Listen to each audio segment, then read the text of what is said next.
बिहार के समस्तीपुर स्टेशन की सुबह थी। प्लेटफॉर्म पर चाय की खुशबू और लोगों की भागदौड़, और उसी भीड़ में खड़ा था आरव, 24 साल का, आंखों में सपने लिए, दिल में कुछ अधूरापन लिए।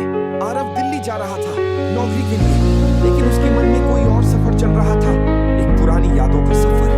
वो मन ही मन सोच रहा था, अगर वो मिली तो पूछूंगा, क्यों छोड़ गई थी मुझे बिना कुछ कहे।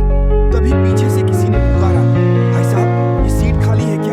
आरव ने पलट कर देखा, सामने खड़ी थी काव्या, वही काव्या जिसे उसने 3 साल पहले कॉलेज में पहली बार देखा था। वही मुस्कान, वही आंखें, बस अब थोड़ी परिपक्व लग रही थी। आरव और काव्या आमने सामने बैठे थे, दोनों के बीच खामोशी थी। ट्रेन धीरे धीरे सरक रही थी और वक्त ठहर सा गया था। आरव, तुम दिल्ली जा रहे हो? काव्या ने पूछा। हाँ, आरव ने कहा, शायद अब वहीं रह जाऊं। दोनों मुस्कुराए, लेकिन उस मुस्कान में पुराना दर्द छिपा था। यादें ताजा हो गईं, लेकिन दिलों में तूफान चल रहा था। और वो आखिरी दिन, जैसे किसी ने उसके दिल से रूह निकाल ली हो। अब ट्रेन में उसने धीरे से पूछा, क्यों गई थी तुम?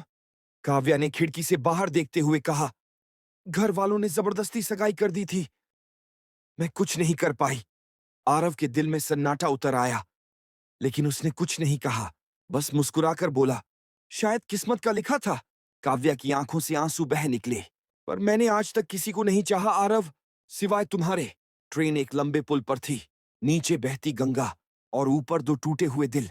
खिड़की से आती हवा में एक पुरानी मोहब्बत की खुशबू थी। ट्रेन रुकती है, स्टेशन का नाम नई दिल्ली। सफर खत्म हुआ, लेकिन कहानी नहीं। आरव ने बैग उठाया, मुस्कुराया और बोला, शायद अब हमें अतीत नहीं, मंजिल देखनी चाहिए।